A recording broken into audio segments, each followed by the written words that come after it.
오늘 우리에게 주신 하나님의 말씀 보도록 하겠습니다. 오늘 우리에게 주신 하나님의 말씀은 마태복음 5장 38절로 42절까지 말씀입니다. 마태복음 5장 38절부터 42절까지 말씀입니다.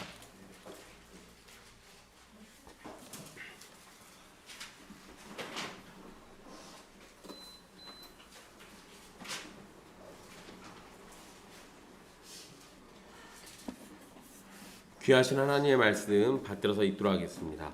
또 눈은 눈으로 이는 이로 갚으라 하였다는 것을 너희가 들었으나 나는 너희에게 이르노니 악한 자를 대적하지 말라. 누구든지 내 오른편 뺨을 치거든 왼편도 돌려대며 또 너를 고발하여 속옷을 가지고자 하는 자에게 겉옷까지도 가지게 하며 또 누구든지 너로 억지로 오리를 가게 하거든 그 사람과 십리를 동행하고 내게 구하는 자에게 주며 내게 꾸고자 하는 자에게 거절하지 말라. 아멘. 이 말씀은 살아계신 하나님의 말씀입니다. 우린 지난 시간에 맹세에 관한 말씀을 함께 살펴봤습니다. 그리스도인들은 맹세해야만 믿을 수 있는 사람이 아니라 맹세와 상관없이 믿음직한 사람이 되어야 합니다. 우리를 부르신 하나님께서 신실하신 분이시고 우리의 구원자이신 예수님이 하나님 아버지 앞에서 믿음직스러운 모습을 보이셨고 또 우리의 구원을 적용해 주시는 성령 하나님께서는 진리의 영이시기 때문입니다. 우리의 행실은 하나님의 영광을 드러내거나 또는 가리게 될 겁니다. 그런데 맹세 없이도 믿음직한 우리의 모습은 하나님의 영광을 드러내는 마땅한 모습이 될 겁니다. 그러니 맹세 없이도 믿음직스러운 사람들이 되십시오. 세상 사람들에게도 그렇게 되시고 하나님 앞에서도 그러한 사람이 되기를 간절히 바라십시오. 오늘 본문의 말씀은 이 맹세에 관련된 말씀이 불편했던 것처럼 굉장히 우리를 또 불편하게 만드는 말씀입니다. 오늘 말씀은 사람의 본성을 거슬러야 하는 문제가 있습니다. 그렇지만 이것이 주님의 가르침이고 명령이기 때문에 우리는 오늘 말씀에도 충실히 살펴보고 주님의 뜻을 알고 따르고자 합니다. 38절 말씀부터 보시면 예수님은 유대인들에게 알려진 말씀을 먼저 언급합니다. 또 눈은 눈으로 이는 이로 갚으라 하였다는 것을 너희가 들었으나 라고 이렇게 말씀하시는데요. 여러분 이 말씀은 출애굽기 21장 24절 그리고 레위기 24장 20절 그리고 신명기 19장 21절의 말씀을 부분적으로 인용한 말씀입니다. 눈은 눈으로 이는 이로 갚으라. 이거는 성경이 아니어도 여러분들 많이 들어보셨을 겁니다. 그리고 이러한 표현은 고대 다른 법에서도 많이 발견됩니다. 가장 유명한 것은 함무라비 법전이에요. 그래서 눈은 눈으로 이는 이로 갚는다. 여러분 이 말씀을 들을 때 여러분 뭔 생각이 듭니까? 똑같이 갚으라서. 똑같이 갚는. 누가 내 눈 때리면 똑같이 한 대 때려줘야지. 그렇죠. 누가 내 이를 부러뜨리면 나도 똑같이 이를 부러뜨려야지. 보세요, 여러분. 주성이의 반응이 타락한 사람들의 일반적인 반응입니다. 아니 괜찮아. 괜찮아. 네가 타락했다는 게 아니고 그래. 원래 사람들이 다 그런다고. 여러분 잘 생각해 보세요. 원래 이 말씀을 딱 들을 때 타락하지 않은 사람들은 뭔 생각부터 할 것 같아요? 아이고 내가 다른 사람 눈을 다치게 하면 내 눈이 다치겠구나. 내가 다른 사람 이를 다치게 하면 내 이가 다치겠구나. 이 생각을 해야 하는데 이 얘기를 딱 들으면 그래 누구 하나만 걸려봐라. 때리면 그대로 갚아주겠다. 이렇게 반응을 보이는 게 일반적인 사람들의 반응이에요. 그러니까 함무라비 법전에서도 원래 의도는 진짜 눈 다치면 상대방 눈을 뽑으라는 의미가 아니었어요. 다른 고대 법전도 그런 의미로 얘기하지 않았습니다. 그러면 성경은 더더군다나 그런 의미로 얘기하지 않았을 거예요. 성경이 같은 표현을 쓴 건 복수를 정당화하려는 게 아닙니다. 범죄에 따른 변상을 정확하게 해야 한다는 걸 강조하는 표현이에요. 즉 누군가가 해를 끼쳤을 때 적은 변상을 하는 것도 잘못이고 또 동시에 지나친 형벌로 갚는 것도 잘못이라는 겁니다. 그리고 이 말을 들으면 두려워해야 맞아요. 내가 누구를 해치면 안 되겠구나. 이 생각이 들어야 맞습니다. 그런데 타락한 사람들은 그 생각 안 한다니까요. 오냐 누구 하나만 걸려봐라 이 얘기죠.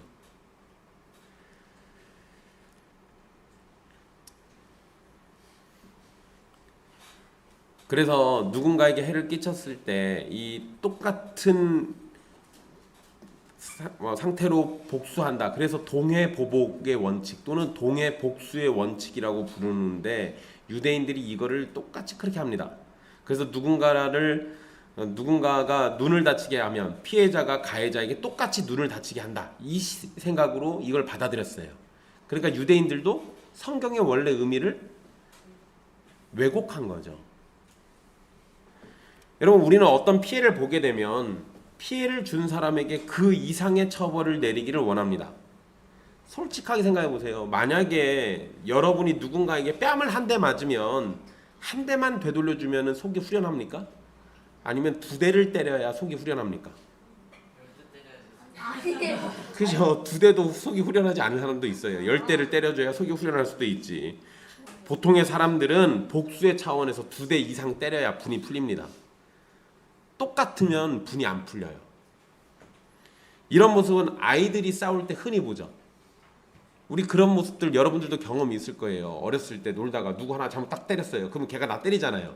솔직히 내가 먼저 때렸으니까 한 대 맞아도 괜찮아요. 근데 내가 맞으면 또 어떡합니까? 또 때리죠. 그럼 제가 또 때려요. 그러다가 싸움 나요. 그러잖아요. 그러니까 이런 모습들은 결국에는 다툼과 살인으로까지 이어지게 돼요. 복수는 복수를 낳게 된다는 사실을 우리는 잘 알고 있습니다. 바로 그러한 문제를 차단하기 위해서 하나님께서는 죄를 지은 사람에게 죄 이상의 처벌을 하지 못하게 한 겁니다. 죄값에 딱 걸맞게 처벌하라는 거예요. 그 이상 처벌하면 안 된다라는 거죠. 그 이상 처벌하면 안 된다는 거예요.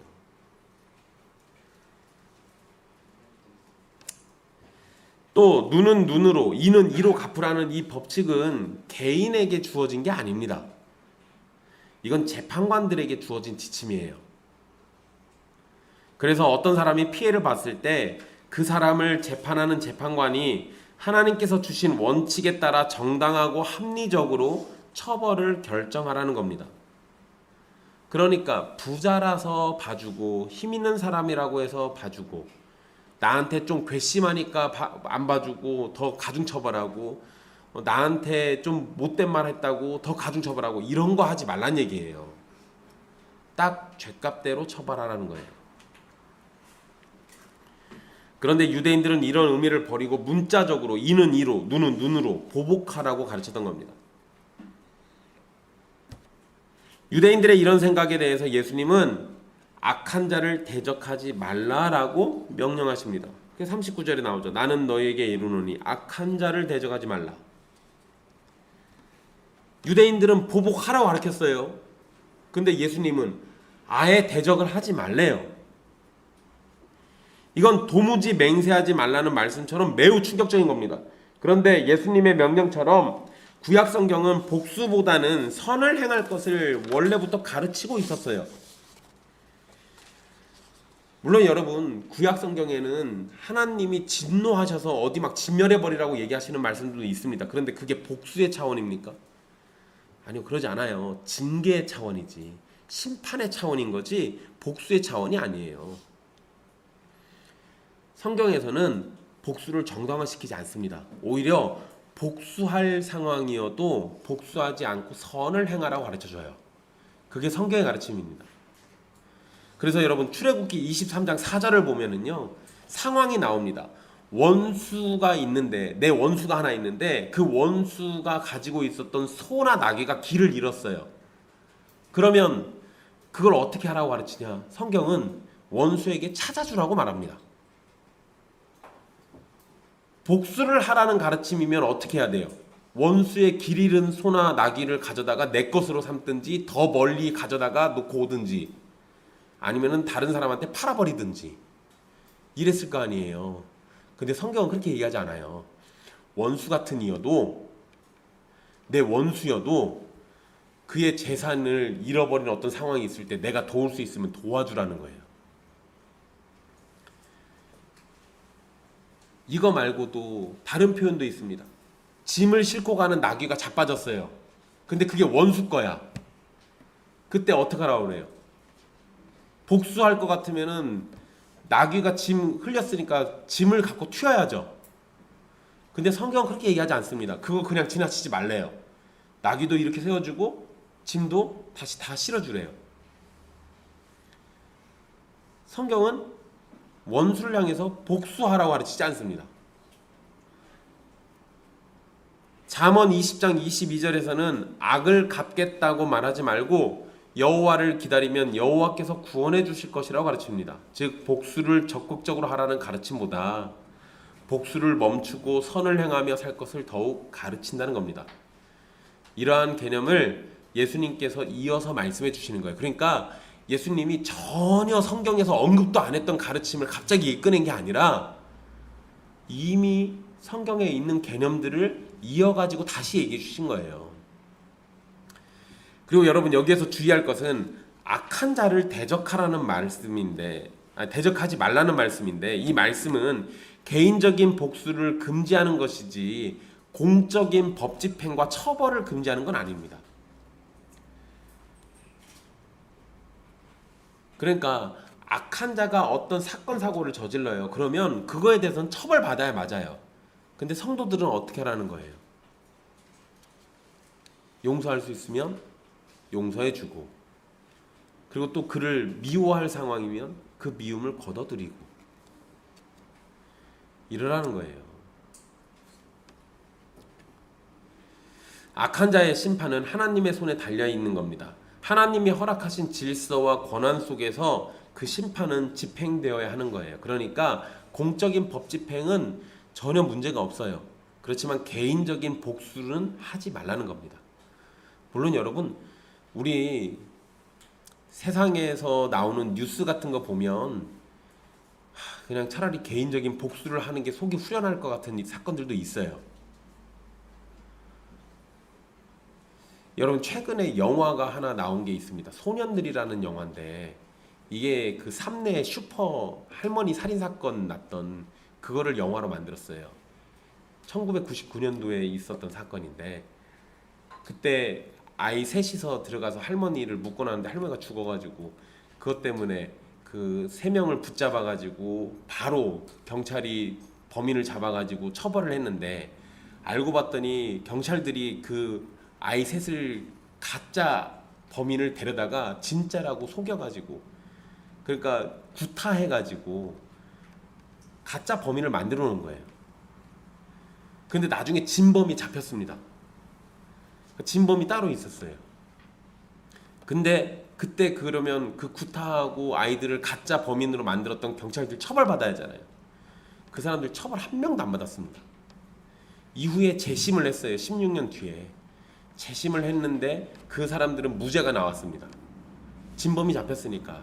근데 그러면 그 과정 가운데 있었던 나쁜 경찰들은 처벌받아야 할 거 아니에요. 그 사람들 처벌 안 받았어요. 그러면 개인적으로 놓고 보면 그거 되게 억울한 상황이잖아요. 그 나쁜 경찰들은 처벌 안 받고 무고한 아이 셋은 처벌받아가지고 가서 교도소에서 형을 살고 나왔고, 재심 받아가지고 무죄가 확정될 때까지 이 사람들 맘 편히 못 살았어요. 지금도 맘 편히 살 수가 없어요. 자기들이 저지른 게 아닌데도. 그러니까 죄를 짓지 않은 사람들은 여전히 죄인처럼 살고 있고 죄를 지은 사람들은 무죄한 것처럼 살고 있고, 이러면 이런 상황들 놓고 보면 사람들은 개인적으로 복수하고 싶어집니다. 법도 소용이 없구나. 차라리 그냥 법보다 주먹이 가까우니까 내 주먹으로 해결하고 말겠다. 이런 생각할 수 있어요. 그런데 성경의 가르침은 그런 개인적인 복수를 하지 말라는 거예요. 우리가 어떤 억울한 일을 당하더라도. 예수님은 악한 자를 대적하지 않는 예를 3가지로 말씀하십니다. 그게 이제 39절에서 41절까지 나오는 말씀인데요. 39절에서 누구든지 내 오른편 뺨을 치거든 왼편도 돌려대라 라고 말씀하셨습니다. 그런데 여러분 이 말씀을 하시기 직전에 원래 여러분 38절 39절에서는 너희라고 제자들을 불렀습니다. 그런데 이 뺨 얘기가 나오면서 내 오른편 뺨 이렇게 얘기하죠. 그러니까 너로 바뀌었어요. 여기서부터는 너희라고 제자들을 부르다가 갑자기 너로 바뀌어요. 이렇게 인칭이 변화할 때는요, 이거는 개개인의 삶에 직접적으로 적용하라고 주시는 명령이기 때문에 인칭이 바뀌는 거예요.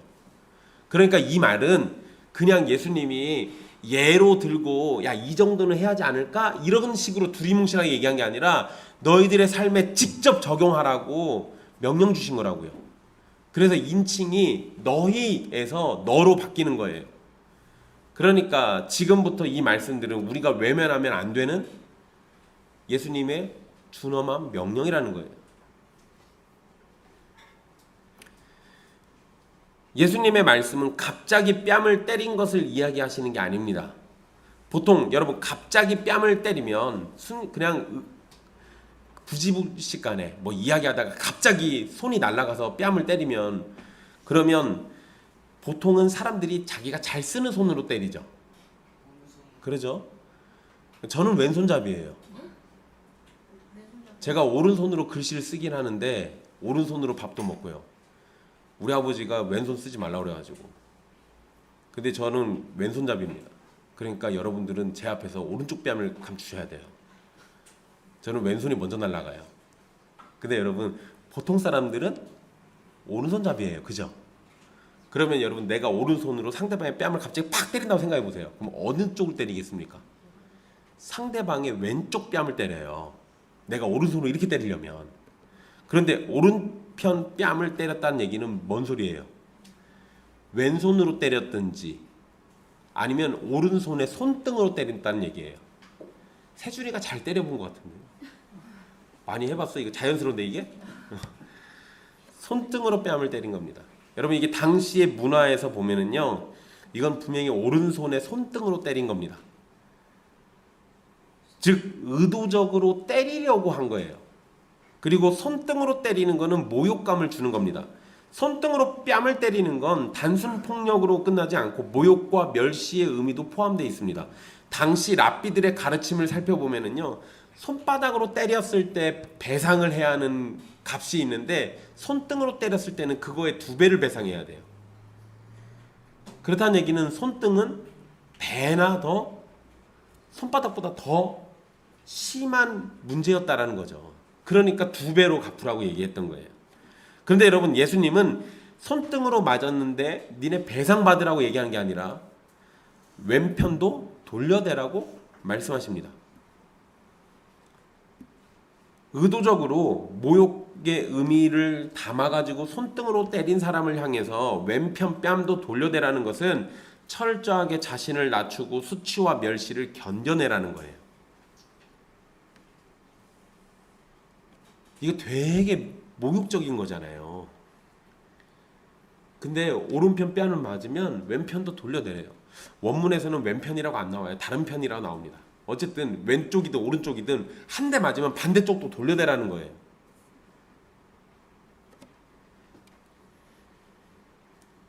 이 말씀도 굉장히 사실 충격적이죠. 우리는 보통 뺨 한 대 맞으면 어떻게 됩니까? 화만 나고 막 화나 이러고 집에 가야지 이래요? 그러진 않지. 한 대 맞으면 화나고 마고 무슨 생각할 게 아니라 바로 주먹부터 날아가는 게 보통 남자들이잖아요. 그냥 다짜고짜 치고받고 싸워요. 근데 예수님은 뭐라고 그러신 거예요? 참으래. 참는 정도가 아니라 반대편을 돌려대래. 이거 굉장히 충격적이죠. 근데 여러분 이 말씀도 충격적인데 40절 말씀은 또 충격입니다. 누군가가 고발을 해가지고 속옷을 뺏으려고 하는 상황이에요. 속옷을 뺏으려고 하는 상황입니다. 그런데 예수님은 그런 사람에게 뭐까지 주라고 그래요? 겉옷까지 가지고 가게 하래요. 이게 뭔 소리예요 이러면? 여러분 여기 오해가 있을까봐 제가 설명해 드립니다. 여기에서 속옷은 우리가 알고 있는 삼각 팬티, 사각 팬티, 브라자 이 속옷 아니에요. 여기 속옷은 튜닉이라고 부르는 이 중동 사람들이 입는 그냥 안에 입는 옷이에요. 그래서 이 튜닉은 이 무릎까지 남자들 거는 이게 무릎까지 쭉 내려와요. 그리고 보통은 요 소매가 없습니다. 이게 나시처럼 해가지고 쭉 내려오는 옷이에요. 그러니까 속에 입으니까 속옷인 거고 팬티는 아니에요. 오해하지 마십시오. 이 사람들이 일상생활을 할 때 겉옷 안에 입는 가운 같은 옷을 이 속옷이라고 부릅니다. 그래서 겉옷과 구분해가지고 속옷이라고 부른 거예요. 그러니까 팬티는 아니다. 오해하지 마시라. 근데 여러분 어쨌든 얘네들은 따로 속옷이 없어요. 우리처럼 그런 팬티 같은 게 따로 없고 그냥 이 속옷 안에는 그냥 아무것도 없습니다. 그러니까 속옷 입고 겉옷 입고 이렇게 다니는 거예요. 근데 그 속옷을 누가 고발해가지고 뺏어가려고 해요. 그 사람한테 겉옷까지 줘버리래요. 그러면 나한테 남는 게 뭐예요? 벌거벗음밖에 없잖아요. 근데 그렇게 하래요. 뺨 맞는 게 차라리 낫다. 옷을 다 뺏기는 것보다는 이게 좀 더 나은 것 같네. 여러분 가난한 사람들은 여유가 없어서 대개 속옷을 한 벌만 가지고 삽니다. 그래서 일평생 한 벌 가지고 살아요. 옷이 찢어지면 꿰매 입고 구멍 나면은 거기 기호에 입고 그렇게 해서 삽니다.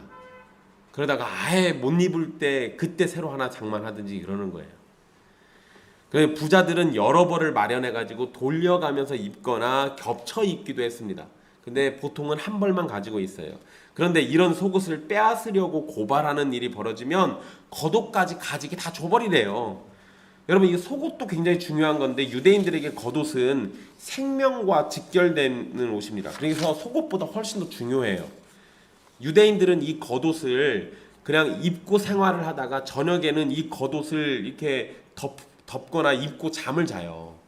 일교차가 매우 심해서 겉옷이 없으면 얼어 죽습니다. 병에 걸리기도 해요. 그러니까 이 겉옷이 없으면 감기 같은 거나 독감 같은 거에 걸릴 수도 있고 심한 경우에는 얼어 죽기도 해요. 왜냐면 낮하고 밤의 기온차가 수십 도 차이가 나기 때문에. 그러니까 겉옷은 없으면 안 돼요.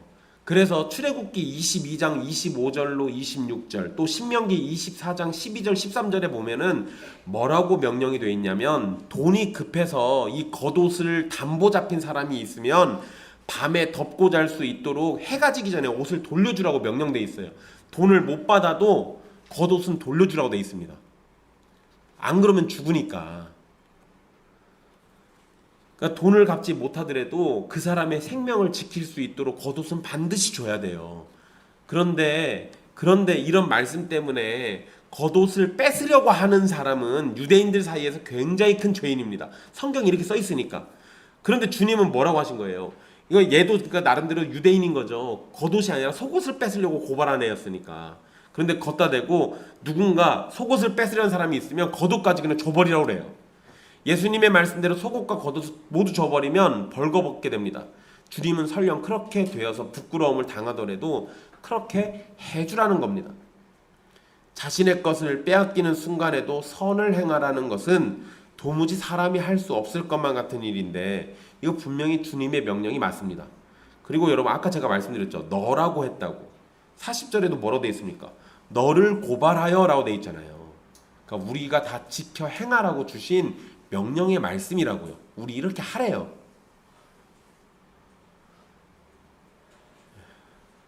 한숨 나오죠.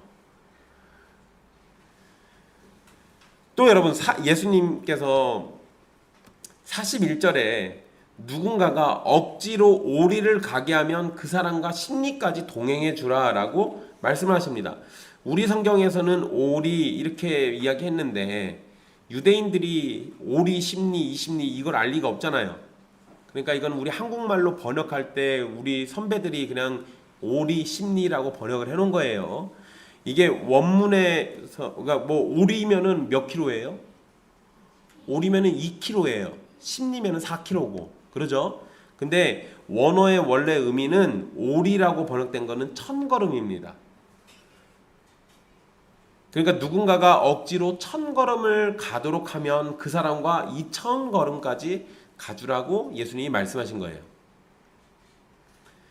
이건 뭔 소리냐면 이 당시 이스라엘을 정복했던 로마 군인들은 어떤 짐을 옮길 때 식민지 사람 아무나 붙잡아가지고 1000걸음 정도는 같이 걸어갈 수 있도록 정해놨습니다. 그러니까 이 말의 배경은 뭐예요? 누가 억지로라고 할 때 저 억지라는 말이 그 착출했다라는 의미예요. 그러니까 누군가가 지금 나를 착출해가지고 억지로 오리를 가게 만든 거예요. 그러니까 이건 누가 봐도 로마 군인 얘기예요. 로마 군인 얘기. 그러니까 유대인 입장에서는 아주 불쾌한 일이죠. 자신들이 지금 로마의 식민지, 지배받는 것도 억울한데 그들을 위해서 천걸음이나 짐을 옮겨야 한다는 건 정말 하기 싫은 겁니다. 우리나라로 치면 일본 애들이 우리를 지배할 때 우리한테 짐 옮기라고 시키는 거예요.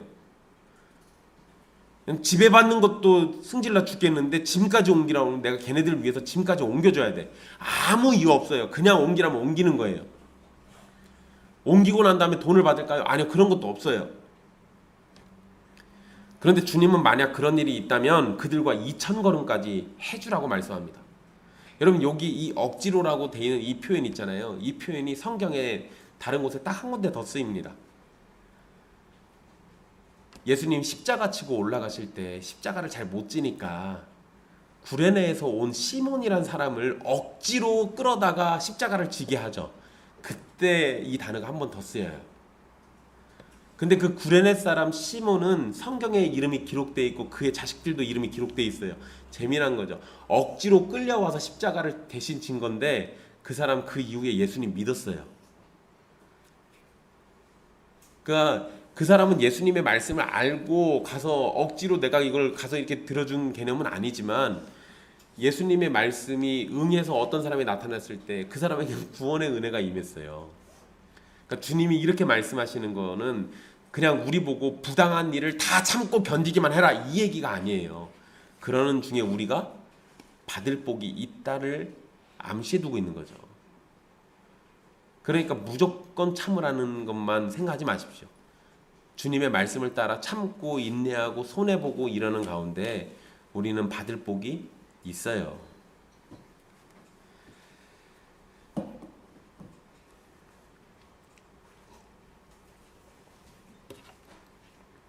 자, 지금 우리 살핀 39절에서 41절까지 말씀을 생각해 보면 눈앞이 캄캄합니다. 또 이런 얘기 들으면 또 말씀 잘 들었는가 싶어가지고 누가 내 뺨을 찔까 겁도 나고. 근데 여러분 이 말씀에 전제가 있어요. 잘 보셔야 돼요. 주님은 39절에 처음에 뭐라고 시작하셨습니까? 나는 너에게 이르노니 악한 자를 대적하지 말라. 그러니까 왼편 뺨을 돌려대고 거독까지 주고 멀리 동행하는 것의 전제는 누가 그렇게 할 때, 악한 자가 그렇게 할 때 그렇게 해주라는 거예요. 아이 착한 사람이 그렇게 해주면은 착한 사람이 뺨을 왜 때려? 착한 사람이 네 옷을 왜 뺏으려고 그래? 아니 착한 사람이 지가 지고 가는 짐을 왜 너한테 왜 줘? 그거 이상하잖아. 잘 보세요. 아니 만약에 누군가가 형원이한테 짐 들어달라고 그러면 착한 사람이면 도와줘. 그거 하기 싫어? 도와줘. 괜찮아. 응? 괜찮아. 누가 필요해가지고 속옷 좀 달라고 그러면 겉옷도 줘버려. 괜찮아. 여러분 이 말씀의 전제는 악한 사람이 악한 행동으로 나를 대할 때 그 얘기하는 거예요 지금. 그러니까 아무 때나 이거를 다 적용하라는 얘기가 아니고 악인이 나를 이렇게 지금 대할 때 그거를 얘기한 겁니다. 여러분 앞에서 언급한 것처럼 오른편 뺨을 때리는 것은 갑자기 하는 행동이 아니에요. 모욕을 주기 위해서 하는 행동입니다. 만약에 악한 사람이 그렇게 여러분에게 행동하면 그에게 복수하기를 멈추고 오히려 왼편 뺨을 돌려대라는 거예요. 지금 예수님이 주시는 말씀은 일반적인 사람들이 해야 할 윤리를 말하는 것이 아니에요. 지금 이 말씀은 예수님을 믿고 구원받은 하나님의 자녀들이 세상을 향해서 할 행동을 말씀하고 계시는 겁니다. 게다가 전제가 세상 가운데서도 악인들이 지금 우리한테 무슨 일을 할 때 이런 식으로 반응 보이라고 지금 얘기해 주신 거예요. 여러분 우리는 세상 살면서 예수님 믿기 때문에 상당한 차별과 멸시와 모욕을 받게 될 겁니다. 그러한 때에 그들에게 복수할 것이 아니라는 거예요. 오른편 뺨을 손등으로 때리는 모욕적인 폭력을 사용하는 사람에게 똑같이 폭력으로 대항해서 이길 수는 없습니다. 오히려 우리가 예수님을 믿기 때문에 받는 모욕과 멸시를 부끄러워하지 않고 오히려 당당하게 다른 편 뺨을 내밀면서 우리의 정당함을 표현하라는 거예요. 여러분, 삶에서 필요한 속옷을 뺏으려고 재판까지 하는 사람이라면 이 사람 진짜 나쁜 사람이에요. 우리말에 벼룩의 간을 빼먹는단 말이죠. 이 말과 같이 가난한 사람의 속옷까지 뺏으려고 마음먹고 재판 벌이는 사람이라면 그런 사람과 싸우지 말고 겉옷을 줘서 그 악한 자와 대면하는 시간을 허비하는 일에 쓰지 말라는 거예요. 그냥 피하라는 거죠. 그거 같이 싸워서 뭐 하겠어요. 뺨을 맞았는데 그에 대해서 반응을 보이는 건 정상입니다. 부당하게 옷을 빼앗기게 생겼는데 저항하고 부당함을 외치는 것도 당연한 거예요. 다른 나라의 지배를 받고 있는데 착취당하고 강요당한다면 불쾌하게 여기고 싫어하는 것도 당연한 겁니다. 그런데 우리 주님은 지금 뭐라고 얘기하시는 거예요? 우리가 당연하다고 여기는 것들에 대해서 포기하기를 원하고 계시는 겁니다. 물론 여러분, 정의와 진리에 관한 문제까지 포기하고 입을 막으라는 것은 아닙니다. 잘못된 것에 대해서는 외치고 바로 잡으려고 행동하는 것은 잘못은 아니에요. 그런데 지금 주님이 하시는 말씀은 여러분의 개인적인 일을 말씀하시는 겁니다. 믿음이 없는 사람들에게는 자기 자신을 소중하게 여기는 것이 아주 중요한 일입니다. 하지만 자기 자신을 소중히 여긴 나머지 우리는 지나쳐서 죄를 저지를 때가 있어요. 바로 주님은 그러한 문제가 생기지 않도록 우리에게 자기 자신을 주장하는 것을 버리라고 말하는 겁니다. 더 쉽게 여러분들이 이미 많이 들은 얘기로 하면 이거 뭔 얘기예요? 자기 부인이에요. 여러분을 부인하라는 거예요. 불의하고 공정하지 않은 일에 목소리 낼 수 있습니다. 그런데 만약 누군가가 여러분을 모함하고 욕하고 비방하고 공격한다면 그런 일에 대해서는 저항하지 말라는 겁니다. 왜냐하면 그렇게 우리에게 악한 마음을 품고 우리 자신을 공격하는 사람들은 우리가 하나님의 백성답지 않게 행동하기를 바라고 있기 때문에 그래요. 우리를 괴롭게 만들고 힘들게 하는 사람들은 우리가 하나님의 자녀답지 않게 행동하라고 사단이 그렇게 보내고 있는 거예요. 걷다 대고 내가 같이 저항하고 싸우고 맞닥뜨리면 그럼 내가 하나님의 자녀답지 않은 게 돼버리잖아요. 그러지 말라는 겁니다. 여러분, 이거 대표적인 예가 몇 가지 있어요. 그 중에 구약 성경에서 우리가 잘 아는 게 하나 있습니다. 사울 왕이 다윗 왕 죽이라고 병사들 보내죠. 그리고 심지어 나중에 사울 왕이 다윗 죽이겠다고 본인이 직접 나가기도 했었습니다. 근데 그때마다 다윗은 사울을 죽일 수 있었는데 안 죽여요. 나를 죽이겠다고 쫓아오는 사람을 계속 살려보냅니다. 악을 악으로 갚은 게 아니라 악을 선으로 갚고 있잖아요. 그거 우리 보고 하라는 거예요. 여러분, 쉽게 생각해 보세요. 다윗 입장으로 가보세요. 사울이 왔습니다. 내가 지금 사울 죽여버리면 이제 이스라엘 왕은 누구밖에 안 남아요. 내가 왕 되는 거예요. 바로 왕이에요. 굳이 내가 도망 다닐 필요도 없어요. 쫓겨다닐 이유도 없다고요. 이스라엘 사람들은 다윗을 좋아하니까, 사울에 대해서는 이미 마음이 떠났으니까, 심지어 하나님도 사울을 버렸으니까 다윗 입장에서는 그냥 사울 죽여버리고 깨끗하게 내가 왕 돼서 시작하면 끝나요. 근데 그렇게 하지 않았다고요. 그렇게 하지 않았어요. 바로 왕이 될 수도 있었는데 그렇게 하지 않고 도망가는 걸 선택합니다.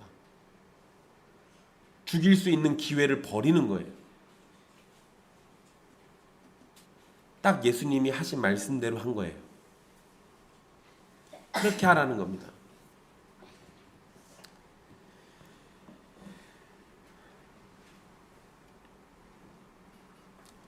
우리가 똑같이 악한 행동을 해서 자신과 싸움을 벌이기를 바라는 건 사단의 계략입니다. 오히려 우리는 그런 사람들을 향해서 선을 베풀고 복수할 마음을 버려야 돼요. 주님은 우리 자신을 주장하고 내세우기보다 예수님을 따르는 백성답게 세상을 향해서 선을 행하고 악인들에게 선한 행실을 보이라고 말씀하시는 겁니다. 그리고 여러분, 이 말씀대로 실제 했던 분도 역사 속에서 많이 있잖아요. 우리나라의 손양원 목사님 같은 분들도 이러셨잖아요. 내 원수 같은, 내 아들 둘이나 죽인 원수가 있는데 그 원수를 향해서 용서하잖아요. 악을 악으로 갚은 게 아니었다고요. 예수님은 악한 자를 대적하지 말라고 말씀하시고 이 예를 세 가지를 드시면서 명령하셨는데 마지막 오늘 말씀 42절은 이것과는 다른 부분을 명령하십니다. 42절에서 내게 구하는 자에게 주며 내게 꾸고자 하는 자에게 거절하지 말라라는 말씀을 주셨습니다. 이 말씀은 앞에 하신 말씀과는 성질이 다르죠. 앞에 말씀은 악한 자들과 관련해 있다면 42절의 말씀은 도움이 필요한 사람에 관한 말씀입니다. 여러분에게 구하는 자에게 주고 돈을 빌리려고 하는 자를 거절하지 말라는 겁니다. 이 말씀은 어려운 사람, 궁핍한 사람을 돕는 일에 망설이지 말고 관대한 자세를 가지고 대하라는 겁니다. 물론 여러분 직업적으로 구걸하는 사람이나 도와달라며 사기를 치는 사람을 도우라는 말씀은 아니에요. 또 정욕과 방종을 위해서 빌리는 사람에게 주라는 것도 아닙니다. 성경에는 일하기 싫으면 먹지도 말라고 돼 있어요. 그러니까 그런 사람들한테 빌려주면 안 되죠. 죄를 짓는 일에는 도울 수 없음이 분명하고요. 방종하고 게으른 일에서도 결코 도움을 줄 수 없어요. 본인은 일 안 하면서 쌀 떨어졌다고 돈 빌리러 오고 또 그 돈 가지고 쌀 사 먹고 또 일 안 하고 이런 사람한테는 돈을 주면 안 돼요. 그 사람 망치는 일이니까.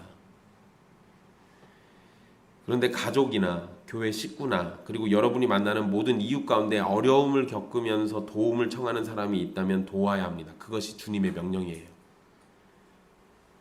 게다가 여러분 이 말씀에서요.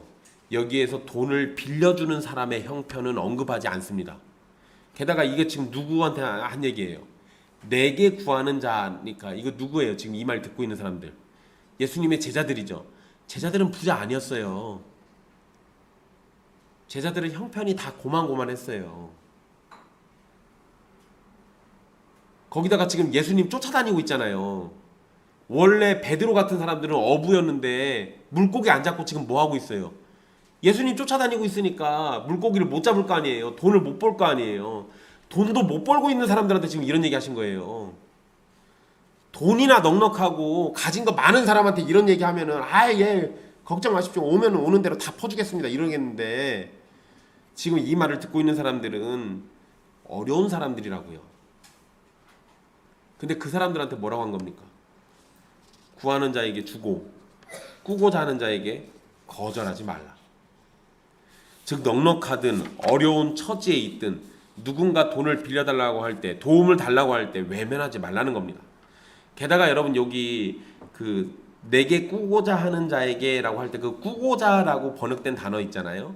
이 단어가 누가복음 6장 34절에도 또 사용되거든요. 성경에는 이렇게 두 군데밖에 사용이 안 돼요.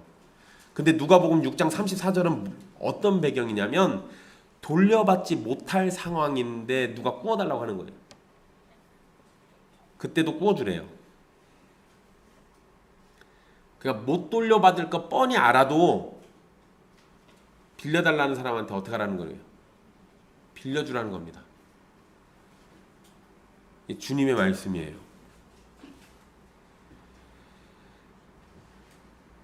그러니까 여러분 만약에 42절 말씀대로 살면 여러분들은 뭐가 되겠어요? 거지가 되겠죠. 근데 여러분 예수님이 왜 저런 얘기 하셨냐면 신명기 15장 11절 또 잠언 21장 13절에 하나님의 명령이 있습니다. 가난한 자를 적극적으로 도우라. 아주 적극적으로 도우래요. 그리고 잠언 19장 17절에는 주님이 뭐라고 말씀하셨냐면 가난한 사람을 도와준 사람은 하나님께 구워드리는 것이니 하나님께서 그 선행을 갚아주실 거라고 얘기합니다. 그러니까 내가 돌려받지 못하는 상황 속에서도 돈을 빌려줘도 괜찮아요. 그거 누가 갚아주신다고? 하나님이 갚아주신대요.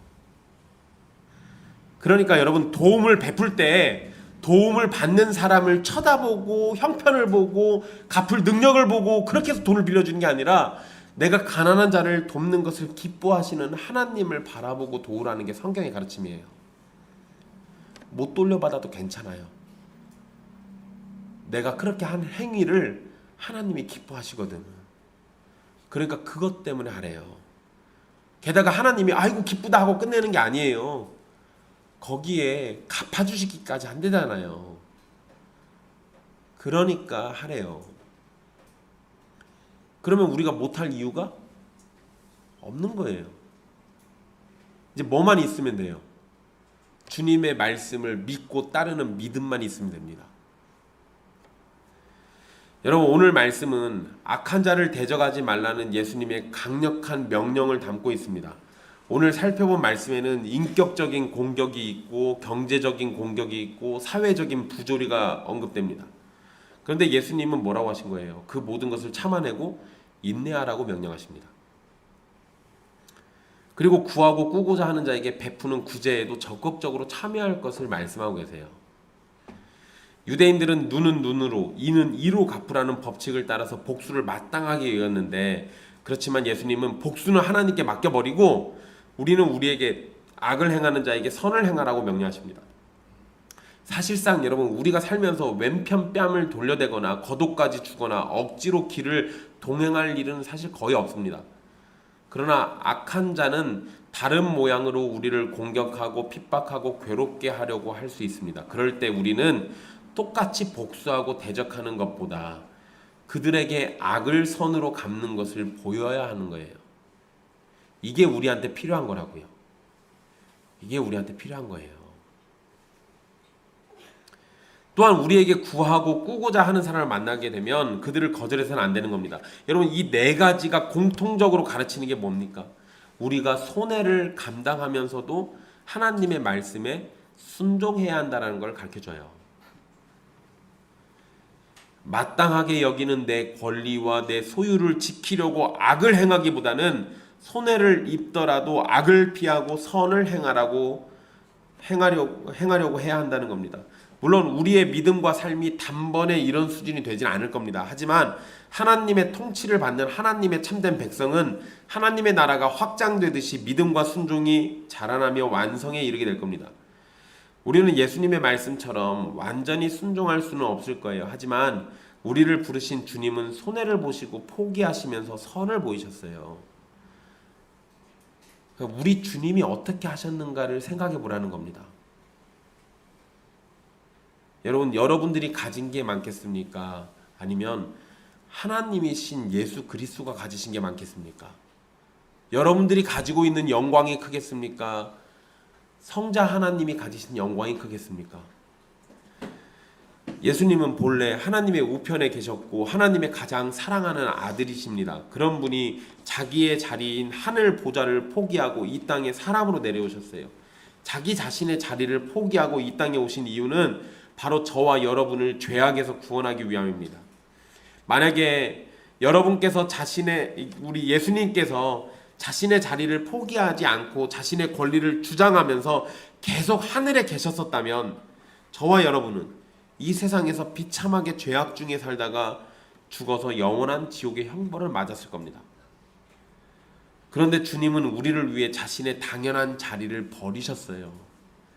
하나님 앞에서 패역하고 악을 행한 우리에게 무한한 자비와 은혜로 대해주셨고 넘치는 사랑으로 죽기까지 우리를 구원하시기를 멈추지 않으셨습니다. 게다가 십자가 죽음으로 가는 길목에서 예수님은 제자들에게 배신당하고 사람들에게 욕설을 들었고 또 예수님께 침뱉고 손으로 때리며 멸시하는 사람들을 마주해야만 했습니다.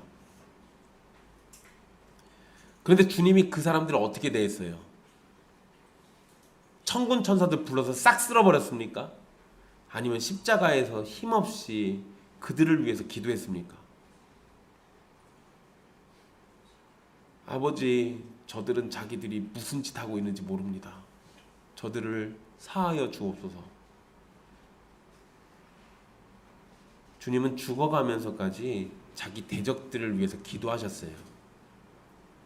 사랑하는 형제자매 여러분, 악한 자를 똑같이 대해주고 공격하는 것이 당연한 것처럼 보이지만 사랑이신 하나님의 눈에는 그것도 죄입니다. 사랑의 하나님은 악을 선으로 갚는 것을 기뻐하시는 분이시고 실제 삼위 하나님께서는 그렇게 악을 선으로 갚으셔서 우리를 구원하셨습니다. 우리는 죄인이었을 때 우리를 사랑으로 봐주신 하나님이 계시잖아요. 원수 갚는 것은 하나님의 손에 맡기십시오. 로마서 12장 19절로 21절에서 사도 바울이 가르치는 하나님의 뜻입니다. 원수 갚는 건 하나님께 맡기고 악에게 지지 말고 선으로 악을 이기라는 것이 바로 사도 바울이 전하는 가르침이었고 바로 예수님의 가르침인 거예요. 우리는 지금까지도 많은 대적들의 공격이 있었겠지만 앞으로도 어쩌면 더 많은 대적들의 공격을 받을지도 모릅니다. 그럴 때마다 우리를 죽기까지 사랑하신 하나님만 보십시오. 대적들의 악하고 끔찍한 공격과 부당함만을 바라보면 우리는 똑같이 악으로 갚으려고 할 겁니다. 하지만 죄인이었던 우리를 사랑으로 대해주신 하나님을 바라보면 우리는 우리에게 악을 행하는 자들에게도 선으로 대해줄 수 있습니다. 우리가 먼저 받은 하나님의 사랑이 우리를 그렇게 선으로 행동하도록 이끌어 주실 겁니다. 스데반도 그런 모습 가운데 죽었잖아요. 스데반이 유대인들에게 돌로 쳐맞아 죽어갈 때 스데반이 어디를 봤다고 돼 있습니까? 눈을 들어서 하늘을 봤다고 돼 있어요. 스데반이 자기 대적들 쳐다본 게 아니라 하나님 본 거예요. 그러니까 그 대적들을 불쌍히 여기면서 기도할 수 있었던 겁니다. 마찬가지로 우리의 눈도 우리의 원수들, 그들의 악행을 쳐다볼 것이 아니라 우리에게 사랑으로 언제나 대해주시는 하나님을 바라봐야 하는 거예요. 그래야 우리의 원수들 또 대적자들, 악인들에게 선으로 갚아줄 수 있는 겁니다. 주님께서 가시돋친 우리의 마음에서 가시를 제거해 주시고 분노와 억울함이 가득한 우리의 감정을 사랑으로 바꿔주시기를 간절히 바라겠습니다. 하나님의 은혜와 사랑으로 예수님의 말씀을 순종하며 악을 선으로 갚고 넉넉하게 구제와 돕는 일에 최선을 다하는 여러분이 되기를 간절히 소망합니다. 기도하겠습니다.